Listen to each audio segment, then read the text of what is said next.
എൻ്റെ എല്ലാ സുഹൃത്തുക്കൾക്കും പുതിയൊരു വീഡിയോയിലേക്ക് സ്വാഗതം. അപ്പോൾ ഇന്ന് നമ്മൾ ഉണ്ടാക്കാൻ പോകുന്ന 1.5 കിലോ അരിയുടെ ചിക്കൻ ദം ബിരിയാണിയാണ്. അതിനെന്തൊക്കെ സാധനങ്ങൾ വേണമെന്നുള്ളത് നമുക്ക് നോക്കാം.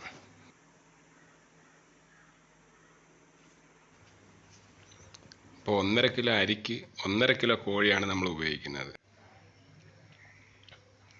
അപ്പോൾ മറ്റ് സാധനങ്ങൾ എന്തൊക്കെയാണെന്ന് വെച്ചാൽ 50 ഗ്രാം അണ്ടിപ്പരിപ്പ്, 50 ഗ്രാം മുന്തിരി, ഏലക്ക, കറുവാപ്പട്ട, ഗ്രാമ്പു, 2 നാരങ്ങ, 50 ഗ്രാം പുതിനയില, 50 ഗ്രാം മല്ലിയില, 1100 ഗ്രാം സവാള, 300 ഗ്രാം തക്കാളി, 100 ഗ്രാം പച്ചമുളക്, പിന്നെ ഇഞ്ചി, വെളുത്തുള്ളി, പനിനീര്, 150 ഗ്രാം നെയ്യ്, തൈര് ഒരു 5-6 ടേബിൾ സ്പൂൺ മതി. അപ്പോൾ ഇനി ആദ്യം നമുക്ക് വറവിടാനുള്ളതെല്ലാം ശരിയാക്കി എടുക്കാം. ആദ്യം അണ്ടിപ്പരിപ്പ് നമുക്ക് ഫ്രൈ ചെയ്തെടുക്കാം. അത് കഴിഞ്ഞിട്ട് നമുക്ക് മുന്തിരിങ്ങ ഫ്രൈ ചെയ്തെടുക്കണം.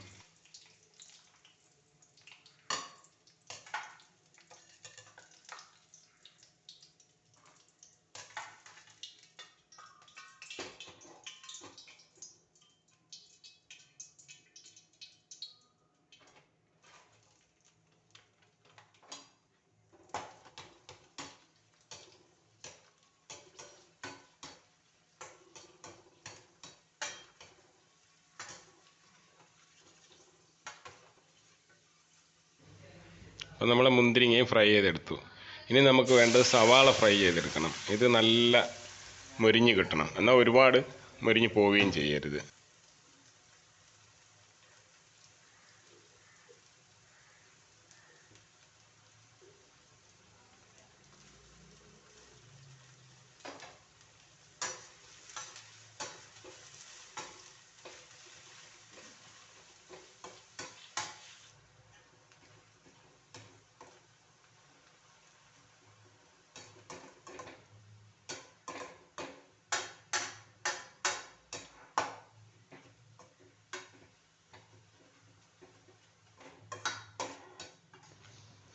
ഇതുപോലൊരു ബ്രൗൺ കളർ ആകുമ്പോഴത്തേക്കും നമ്മളിത് കോരണം. ഒരുപാട് കരിഞ്ഞു പോയാൽ കൊള്ളത്തില്ല, ടേസ്റ്റ് കിട്ടത്തില്ല. അപ്പോൾ ഇതേ പരുവം, ഒരു ബ്രൗൺ കളറ്. ഇങ്ങനെ വറവിടാനുള്ള എല്ലാം നമ്മൾ റെഡിയാക്കി. ഇനി അടുത്ത മസാലയുടെ പരിപാടികൾ നോക്കാം. അപ്പം നമ്മൾ ഈ വറുത്തെടുത്ത എണ്ണ തന്നെ ഒഴിച്ച് മസാല ഉണ്ടാക്കാം.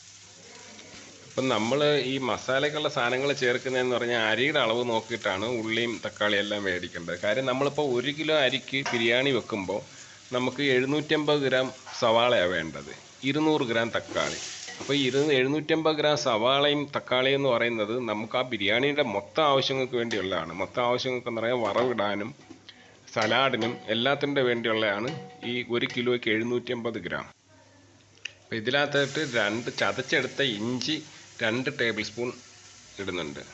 അതേപോലെ വെളുത്തുള്ളി 3 ടേബിൾ സ്പൂൺ ചതച്ചത് ഇതിനകത്തോട്ട് ഞാൻ ഇടുന്നുണ്ട്. എന്നിട്ട് നല്ലപോലെ ഇളക്കി മിക്സ് ചെയ്തെടുക്കാം.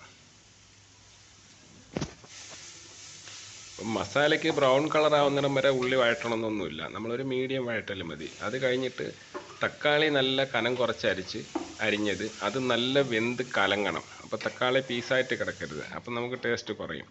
അപ്പോൾ അത് നല്ല വെന്ത് ഇതേപോലെ പേസ്റ്റ് പോലെ ആവുന്ന പരുവത്തിൽ ആക്കിയെടുക്കണം. ഇനി 1 ടേബിൾ സ്പൂൺ ചിക്കൻ മസാല ചേർക്കുന്നുണ്ട്. ഇതിനകത്ത് മുളക് പൊടി മല്ലിപ്പൊടി ഒന്നും നമ്മൾ ചേർക്കുന്നില്ല, ചിക്കൻ മസാലയാണ് ചേർക്കുന്നത്. അത് 1 ടേബിൾ സ്പൂണേ ചേർക്കുന്നുള്ളൂ, കൂടുതൽ ആവശ്യമില്ല. ഇനി ഒരു 2 ടീസ്പൂൺ ഗരം മസാല. അപ്പോൾ ഇതിൽ നമ്മളൊരു 1.5 ടീസ്പൂൺ മഞ്ഞൾപ്പൊടി ചേർത്തിട്ടുണ്ട്. അപ്പോൾ അത് വീഡിയോയിൽ കിട്ടിയിട്ടില്ല.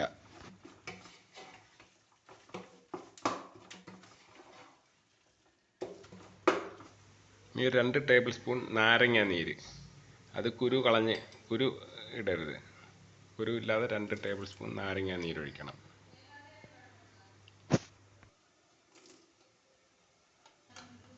ഇനി ഒരു 5 ടേബിൾ സ്പൂൺ തൈര് ചേർത്ത് കൊടുക്കുന്നുണ്ട്. അപ്പം ഞാൻ നേരത്തെ പറഞ്ഞത് കൂട്ട് 1 കിലോ അരിക്ക് 750 ഗ്രാമാണ് സവാള നമ്മൾ മേടിക്കുന്നത്. അതിൽ ഒരു 300 ഗ്രാമോളം വറവിനും സലാഡിനും കൂടെ പോവും.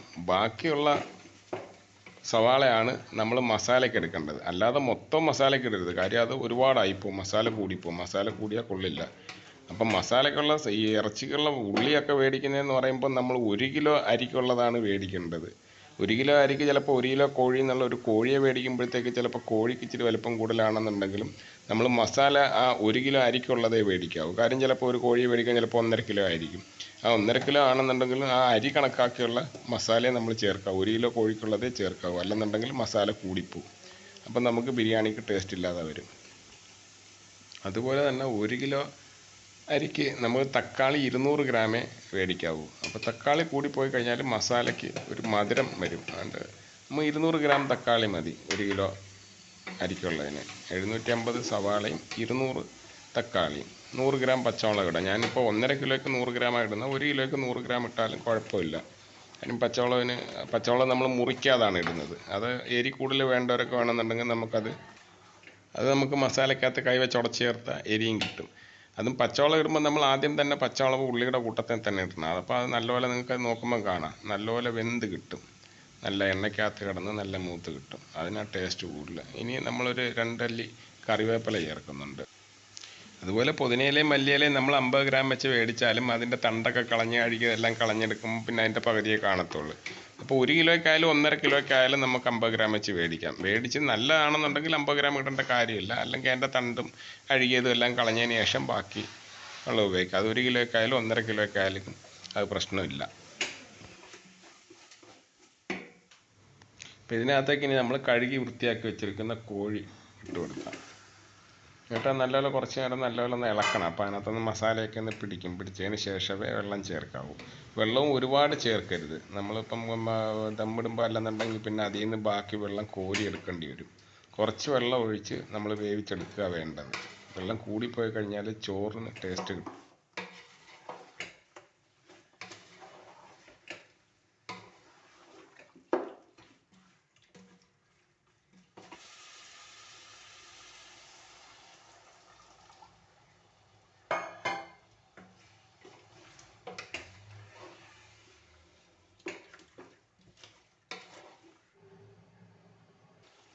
ഇനി ഇതിനകത്തേക്ക് ഞാൻ ഒരു 1.5 ടീസ്പൂൺ കുരുമുളക് പൊടി ചേർത്ത് കൊടുക്കുന്നുണ്ട്. അപ്പോൾ എരിയൊക്കെ മസാലയ്ക്ക് എരി ഇച്ചിരി കൂടുതൽ വേണമെന്നുള്ളവരാണെന്നുണ്ടെങ്കിൽ കുറച്ചുകൂടെ ചേർത്ത് കൊടുക്കാം. അപ്പോൾ ഇതപ്പോൾ നമുക്കൊരു മീഡിയം എരിയിൽ കിട്ടും.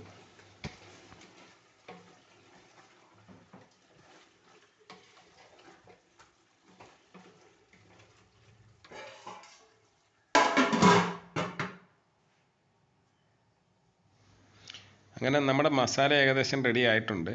ഇനിയിപ്പം നമുക്ക് അടുത്ത ചോറിൻ്റെ പരിപാടി നോക്കാം.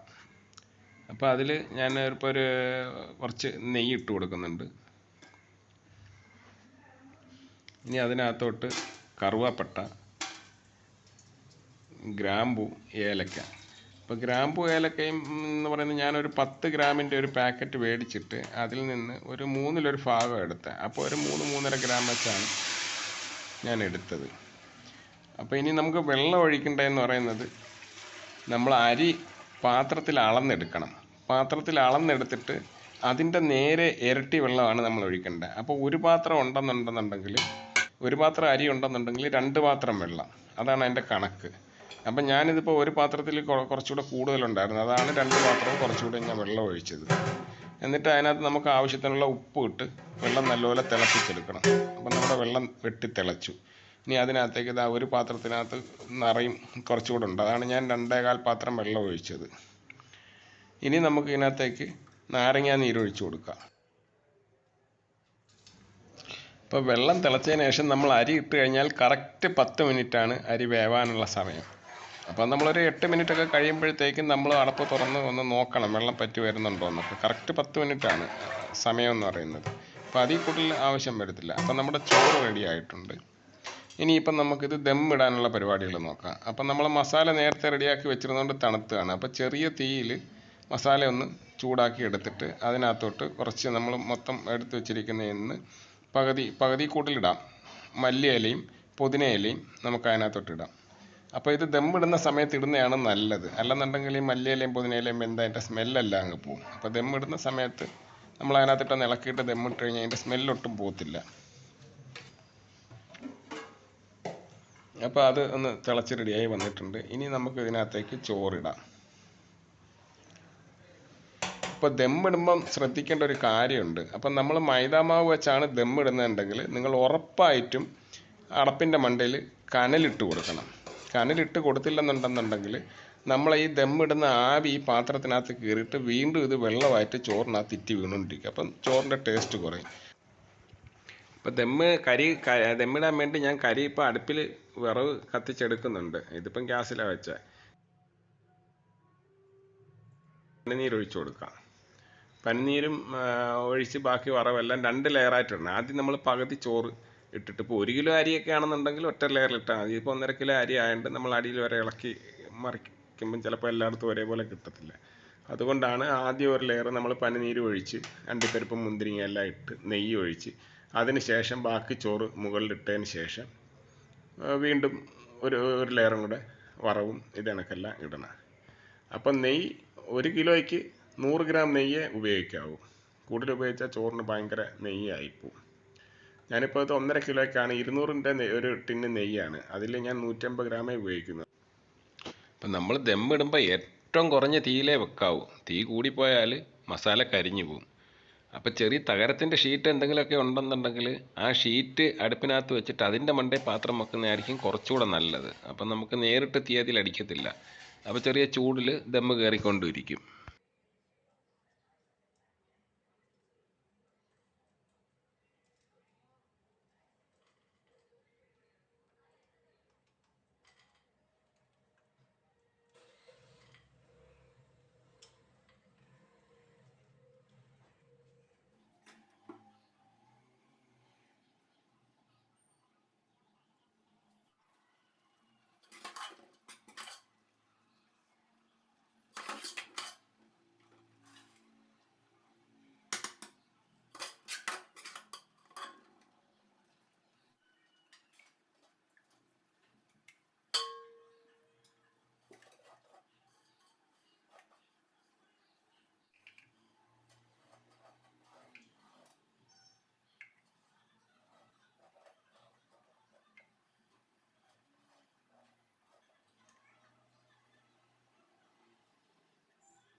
അപ്പോൾ ഇനി നമുക്ക് ദമ്മിടാനുള്ള മാവ് ഒട്ടിക്കുക ഇതിനകത്ത്.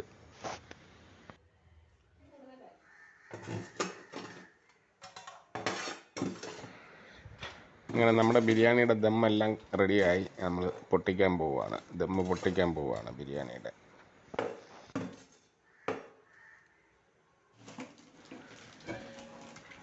അപ്പം നിങ്ങൾക്ക് ഈ പാത്രത്തിൻ്റെ അടപ്പിനകത്ത് നോക്കിയാൽ കാണാം, ഒരു തുള്ളി പോലും വെള്ളമില്ല. അതിനാണ് നമ്മൾ മേളിൽ കനലിടുന്നത്. കനലിട്ട് കഴിഞ്ഞാൽ ഈ ആവിയായിട്ട് കയറി വരുന്ന വെള്ളം അതും തിരിച്ച് ആവിയായിട്ട് തന്നെ അങ്ങ് പോവും. അപ്പോൾ അതിനകത്ത് വെള്ളമായിട്ട് നിൽക്കത്തില്ല. അല്ലെങ്കിൽ വെള്ളം തിരിച്ച് ചോറിനകത്ത് ഇറ്റി വീണ് കഴിഞ്ഞാൽ ആ ചോറിൻ്റെ ടേസ്റ്റ് പോവും.